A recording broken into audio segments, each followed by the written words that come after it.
Okay, we'll call that the. So from here, we have to draw the circumcircles of BFI and CEI.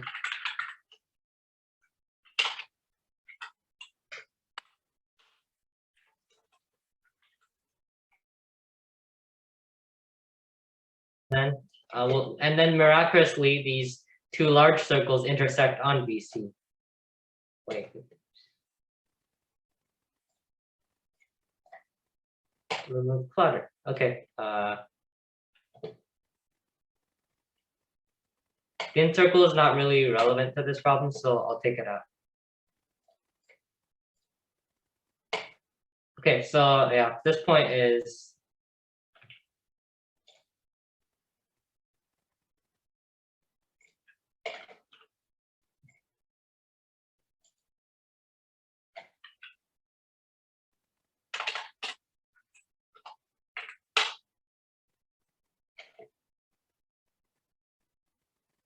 yeah. This, don't worry about this label. It's an angle chasing exercise to prove that this point is on the intersection of these two circles is on BC. So that's sort of an angle chasing exercise. Roughly how that goes is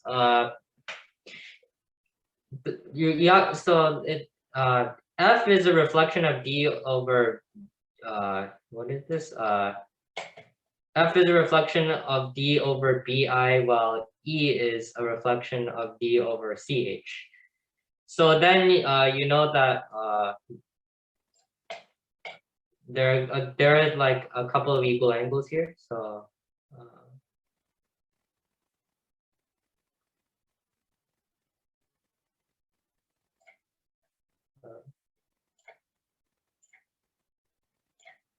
this angle and that angle. These angles should sum to 180, which from the diagram they clearly do.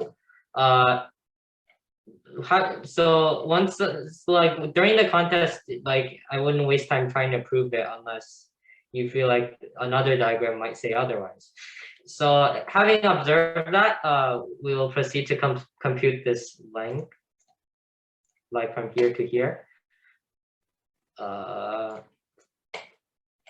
From there,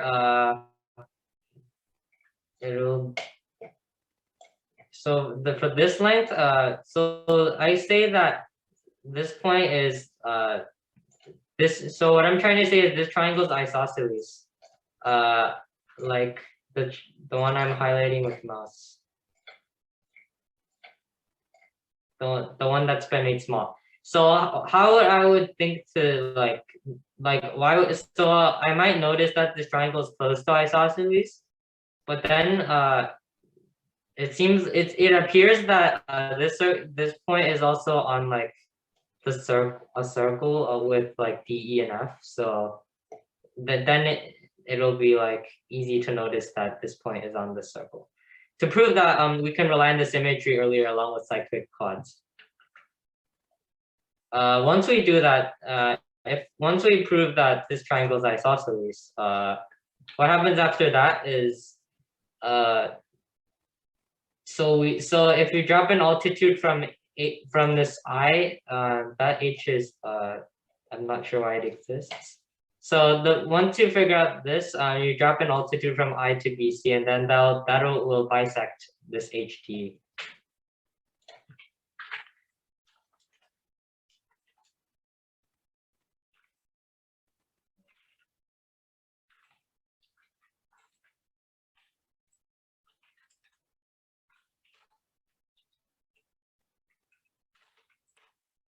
Okay.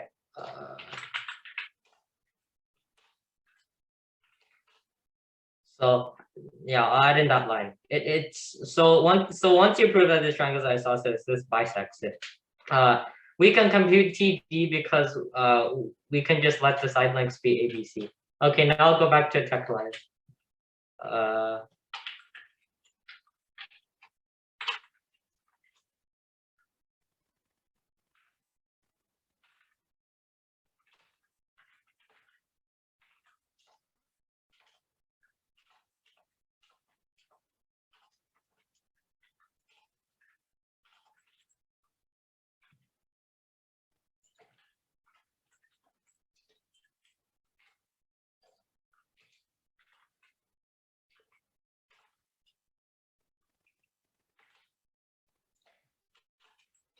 Why is the point called P? It's called H. I'm not sure, but it's it's basically P.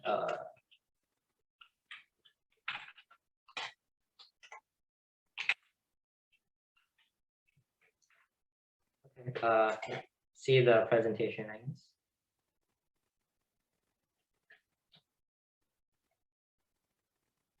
So once we prove, so after that, so this, if we let the side lengths be ABC, then we can compute BT and BD. BD is, we already know that that is, in terms of the sides, which are BC, which we call A, AC, which we call B, and AB, which we call C. We know that BT is equal to S minus B, and BD is equal to A over 2. So taking a difference of those gives us A minus B over 2.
So from this, then we have then the answer is apparent. So I'm on the presentation right now, so I think everyone should look there.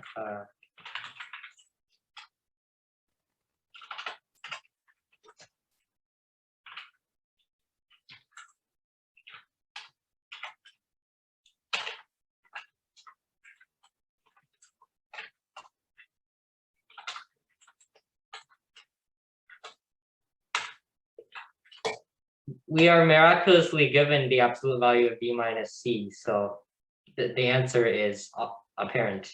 We chose this, a remark is that we chose this number because we thought it was highly composite, but, well, not, sorry, not, so it's rather composite, but it's also not a highly composite number. So a highly composite number is a number that has more factors than any number, any positive integer less than it. So examples of these highly composite numbers would be like 120 and 180 and whatnot. Okay, now I'll go to 14. Okay, number 14. This one was proposed by I think it was proposed by Alex Bai, I think. Yeah. I will copy paste the problem and then do a short wait.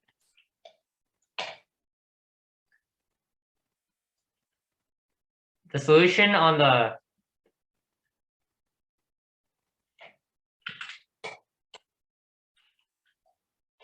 solution that was like on the, that was typed on the official solutions pamphlet was like well, not mine, but like it was a contestant solution. So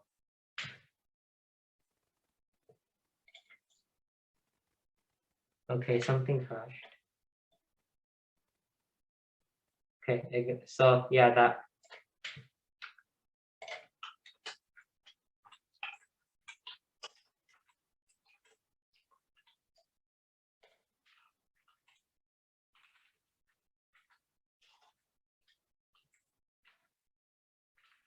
So I'll just go through the official solution because it was rather intuitive.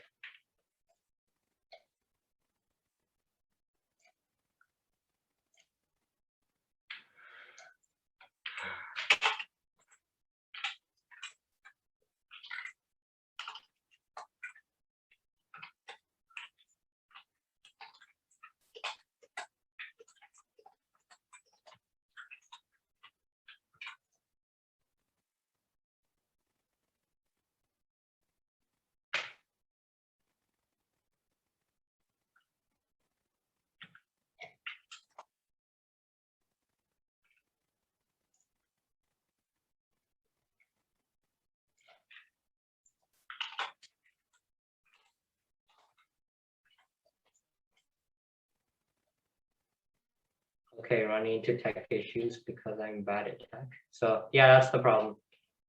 The first thing that, so as like I was doing the problem, the first thing I noticed was that because I see the square on the left hand side, oh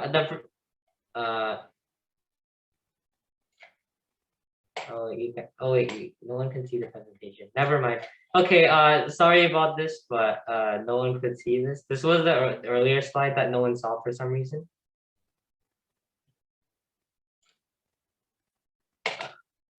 So yeah, this problem, because I see the square, the first thing I'm going to check is whether 2 is whether 2 is a quadratic residue or not. And it is. 2 is congruent to 13 squared mod 167. So that is the motivation for checking that. And then the product, what we want to do with the product is make it into a factorial so that we can apply Wilson modulo a few like multiplications or divisions. But then the number of terms will be rather easier to deal with, so then we can do the problem. To the solution. This was on the official solutions, but the point of this is that 13 is not included. So the set of all such k does it cannot include 13, so we have to exclude 13 from the set T on this slide. So then n squared minus 2 becomes n squared minus 169, and then we can factor that. And then the rewrite product, there are a few annoying factors of -1 to deal with, but after like a few minutes, it should be workable.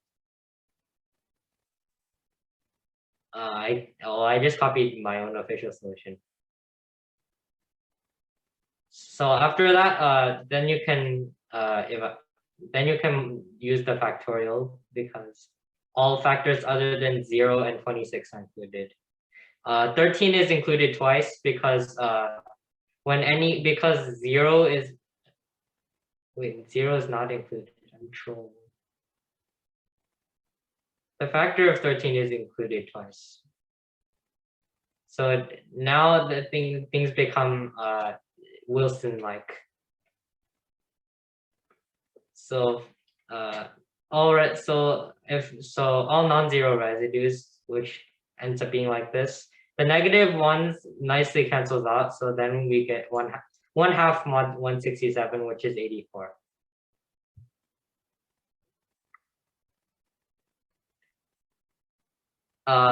Yeah, for number 14, it's the key observation was noting that 2 was a quadratic residue, and then you can factor the expression in terms of all n in the original problem. Okay, now I'll go on to my own problem, but my own, like the last problem was mine, but I feel like the official solution wasn't motivated, so I'll share one of my friend's solutions instead. The solution I will present is due to David Zhang. He came up with the synthetic solution, even though when I was proposing the problem, I used projective geometry to find a lemma and whatnot. Okay, I'll go through his solution. So he has the first. He discovered the same claims as like I intended to like do the thing.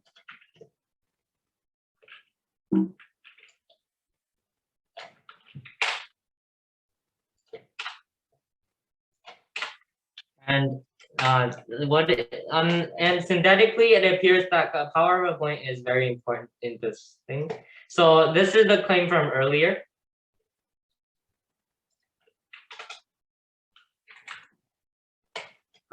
So that claim can be proved synthetically. I will go through the proof now. The first thing to notice is that because we define P to be on EF, we know that P is on the radical axis of AEF and BCEF by definition. Like when I said those point names, they refer to the circumcircles of those polygons.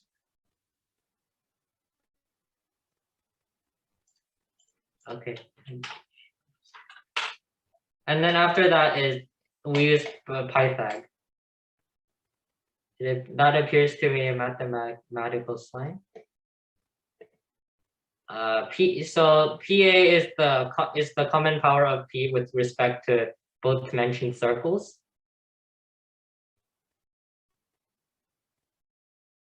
So oh wait, never mind. Wait, the claim has been worded weirdly. Sorry, I meant K is on AEF.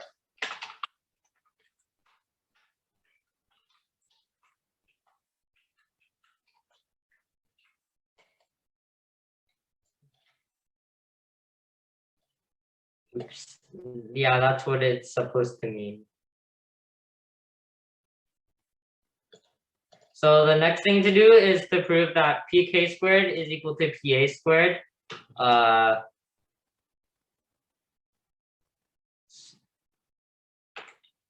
We'll need to note that MF is tangent to circumcircle of AEF. So we can do more manipulations.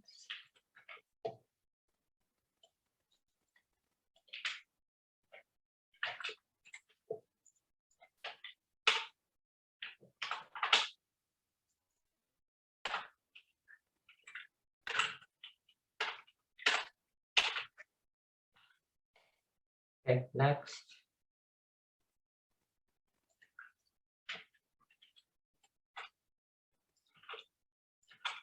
This tech cringe is happening.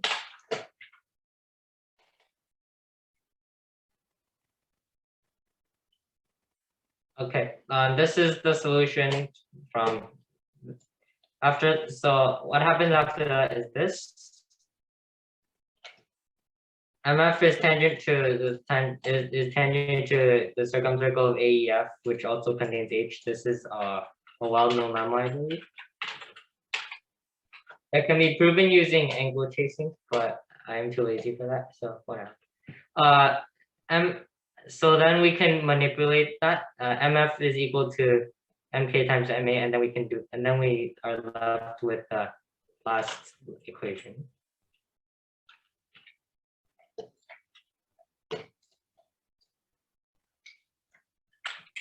Next, we will let N be the foot of the altitude from P to line AM. Actually, let me fetch a diagram of this.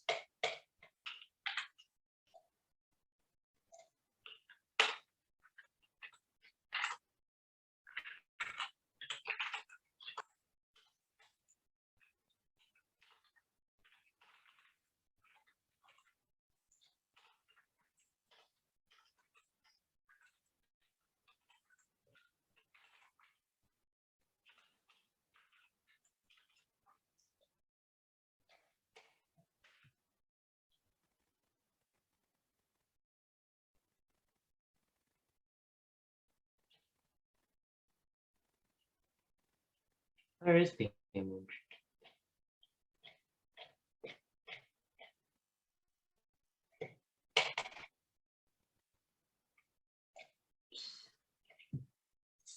Weird things are happening.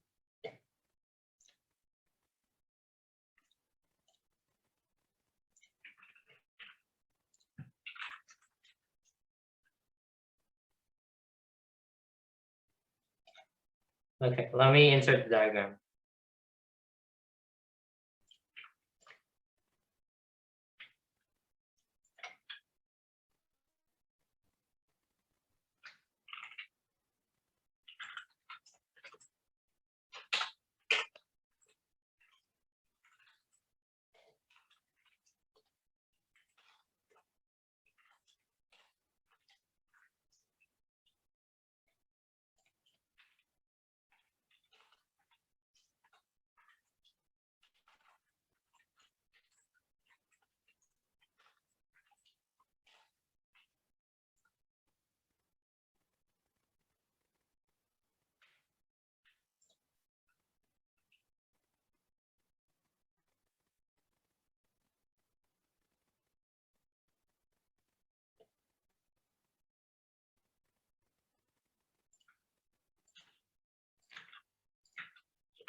Okay, that diagram is a bit too large.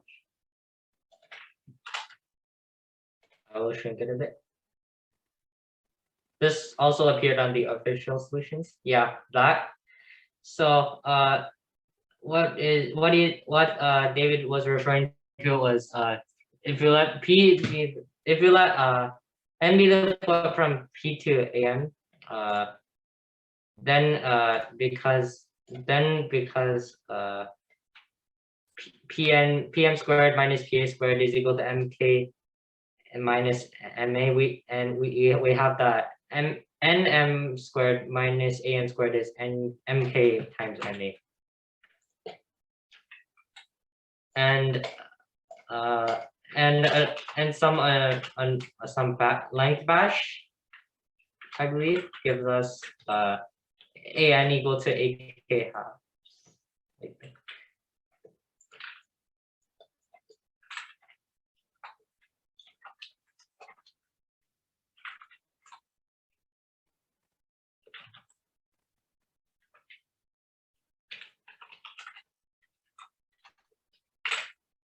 Okay, this frame might overflow.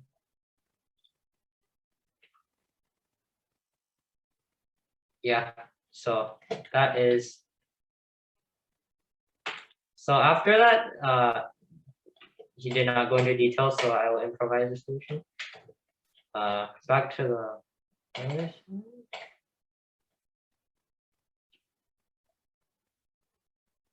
So once we know that An is half of Ak, then we know that Pa is equal to Pk.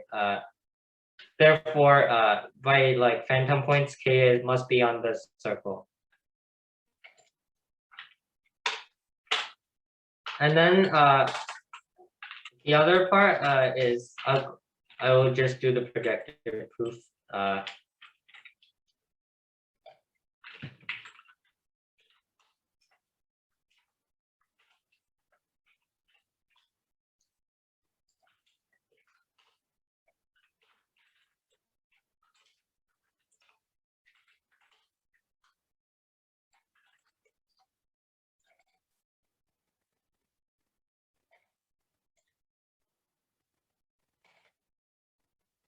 Can you start a new frame?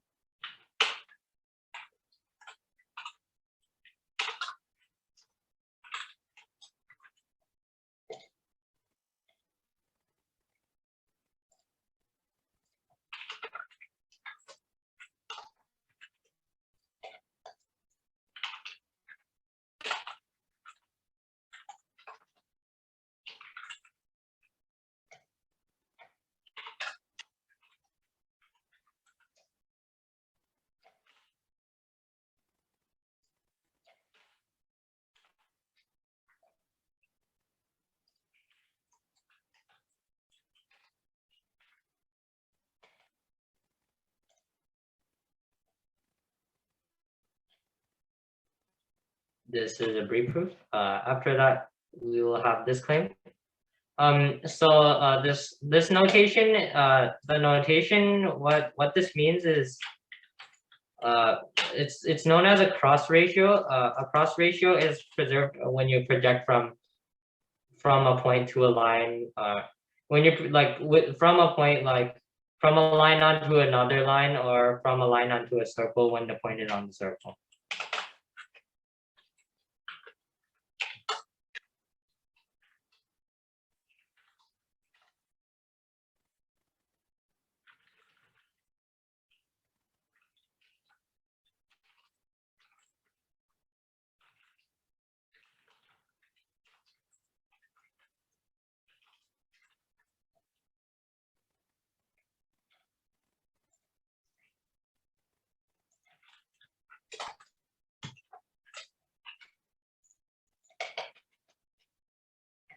Okay, I'll put in the definition. So this is a simple perspectivity. So the perspectivity goes as follows. If we go back to this diagram here, because PA and PK are tangents to the same circle from the same point, and a line from P goes through E and F. There's a lemma that says that we have AKEF is a harmonic bundle. A harmonic bundle is like is 4 points with cross ratio -1. Cross ratio is negative when the points separate each other. In other words, like it's not like 2 of one and 2 of the other, like on a line or a circle.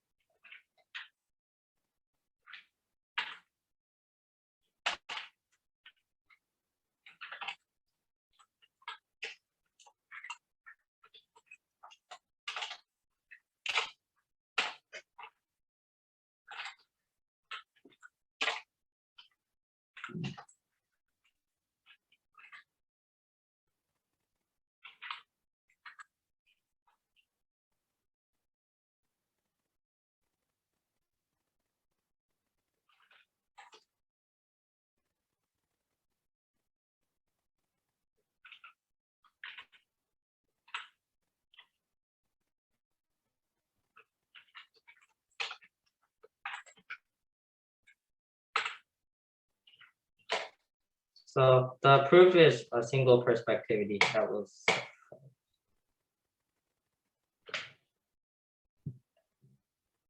so once we prove that that is a harmonic bundle, then things become routine. Here I'll just copy paste a visual solution.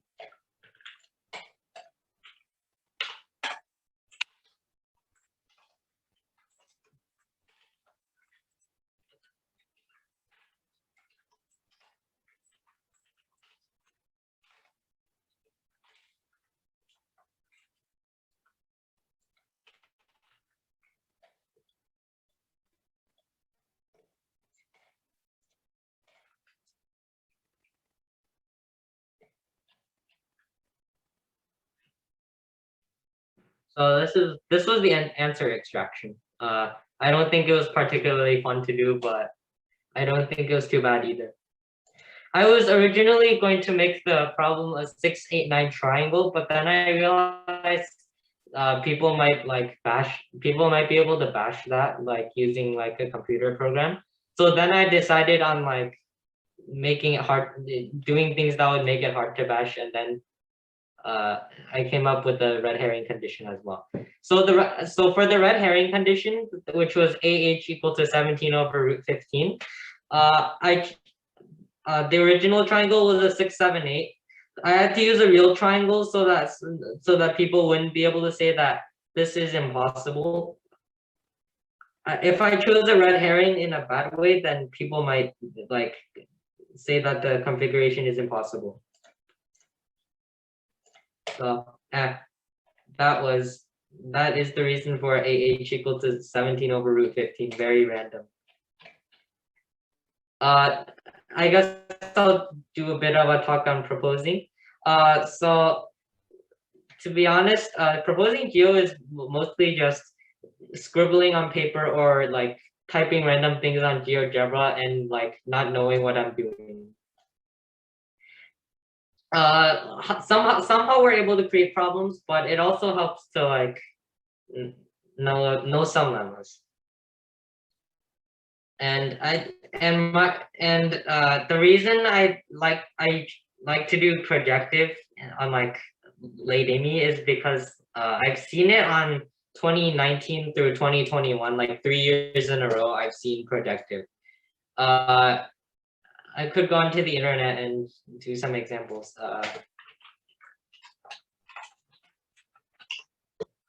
Okay, I'll do an example of 2019 AIME 1.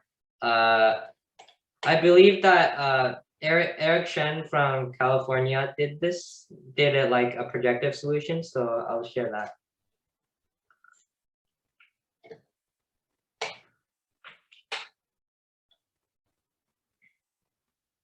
So yeah, this also has a solution. This was the projective solution. I was actually gonna post it there but I noticed his was like identical to mine, so I ended up not putting it up there. So this was 2019 AIME 1's example of projective. I found it only like a few years after I took the actual test. So yeah, that is one example. Was it 2020? No, I want to see it. Was it 2019 AIME 2? There was another one that was also projective.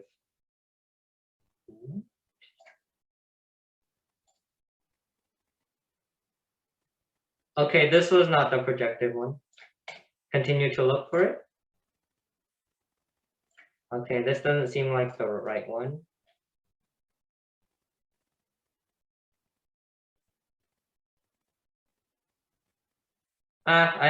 This is not it. Okay, go to the other test. 2020 AIME 1, I don't think okay, this one was that was chord bash. That one's not projective.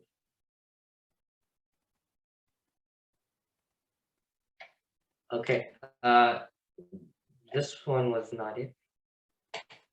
That one is not projective at all. I don't remember projective on AIME. Okay, go back. Was it 2018? Okay.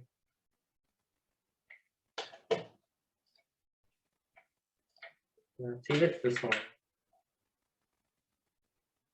No, not this one either.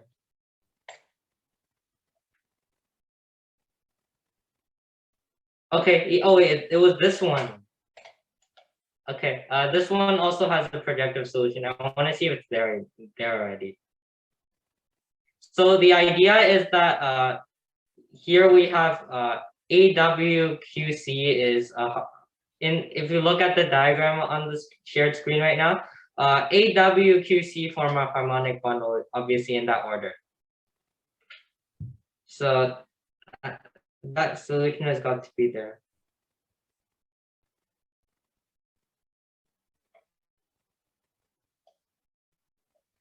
Yeah, this was it. Although I did not personally, I did not use the Ryanchans and poles and polars part of it.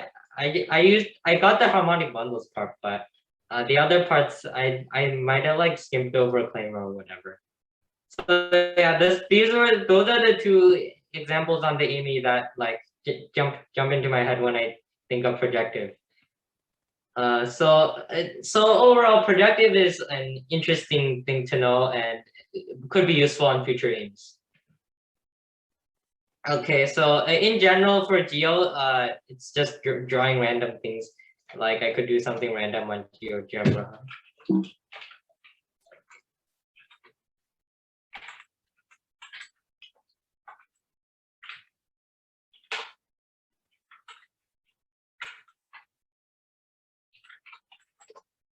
Okay. For example, I could do random things. One configuration I like is then this might turn into a geometry lecture, but one of my favorite configurations is a triangle with 160-degree angle. Let me do an example of that.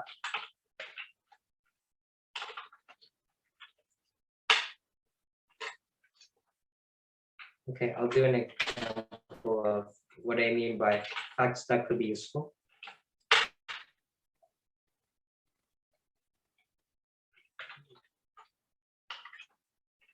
Okay, so if everyone will look at the GeoGebra that is being shared.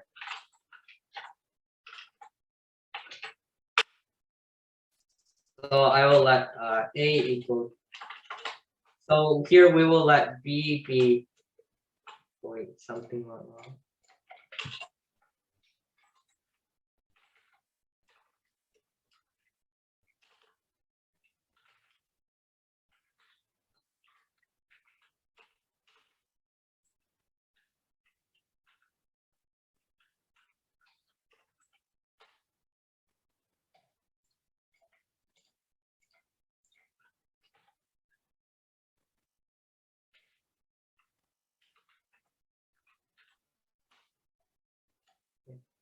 Why won't that appear?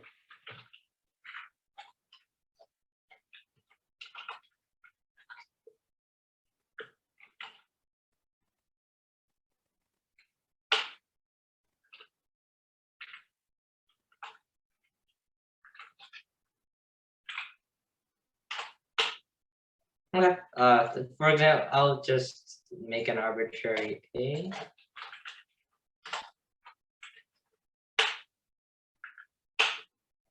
Okay, so for example, we can let that be, and then I'll drag that around somewhere.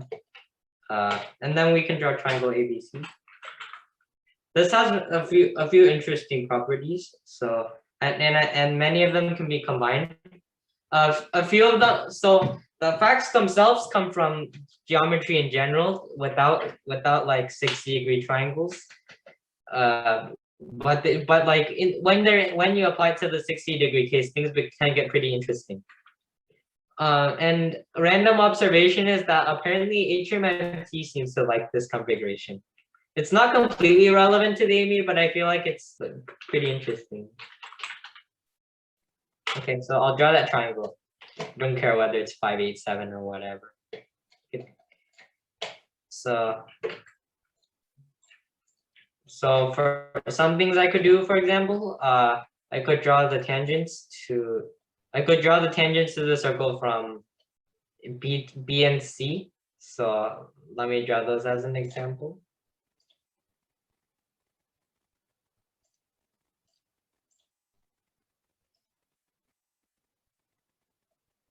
God, why can't I draw tangent?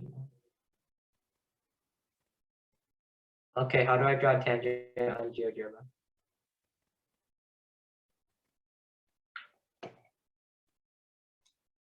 Okay, maybe I'll just draw some median. God damn it. I also like the arc midpoint, not -1, 2, 0, -1.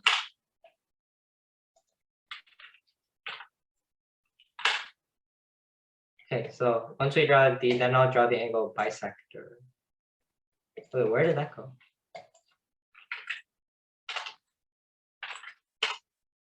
Okay, now I'll draw the angle bisector. So some interesting things to know is that the 9-point center happens to lie in this angle bisector.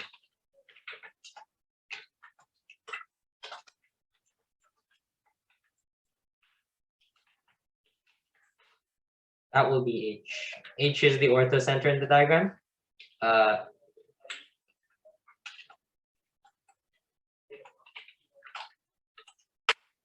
The reason that the 9-point center N is on the angle bisector here is because there was an old IMO problem that said that in such a 60-degree triangle, we have AH equal to AO. This can be proven using vectors or like complex numbers or whatever. So the idea that N is on this circle, N is not on the circle. N is on this thing. Wait, what? Why am I so dumb?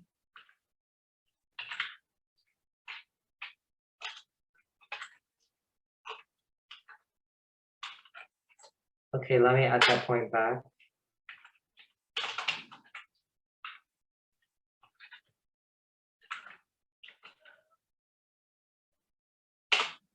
Okay, I'll just use complex numbers. So yeah, that will be.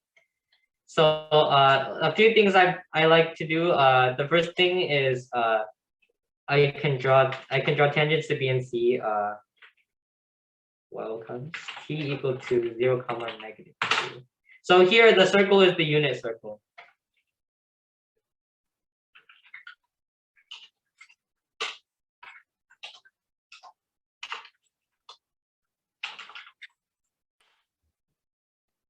So yeah, I think I'll remove the line.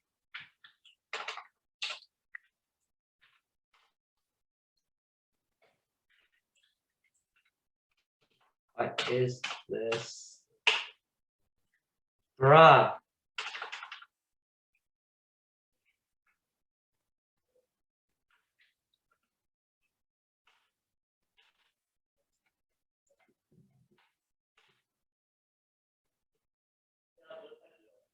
Oh, what happened? Okay. Yeah. Now, so these lines are tangent. The segments G and H are tangent to the circle. T is so a few examples of HMMT liking this config. I'll do a bit of an example. This appeared on a team round from 2019 or 18 or whatever. I don't really remember. So they drew this parallelogram here. Then they drew the circumcircle BHOC.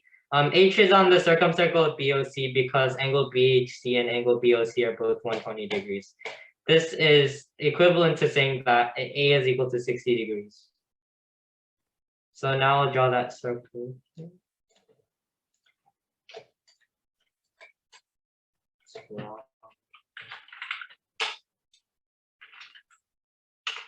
Yeah, that circle passed. So then what the HMMT people did was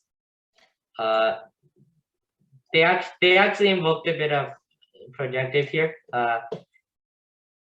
So there's this parallelogram. In this angle BHC, because its angle bisector is parallel to AD, because these are parallel because of the parallelogram AHTD. They reworded the problem. They reworded the problem to make it more confusing, and they said that this was an angle bisector and it had to hit the circle. So that was a confusing thing. And then after that, they drew some harmonic bundles or whatnot. Okay.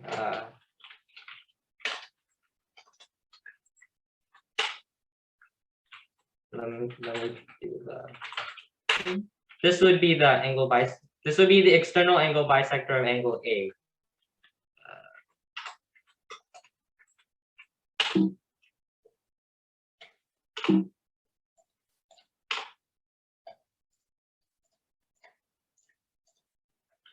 Okay, yeah, so that is one of the conflicts. I guess I don't have much else to say, so I guess it's in learn proposing deal, and I guess hopefully it'll make it, hopefully it's interesting. Okay, that's about all I have to say.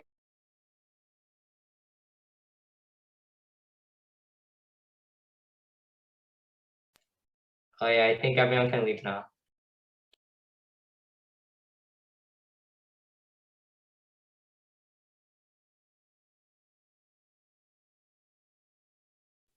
All right. So thank you for coming and have a nice rest of your day.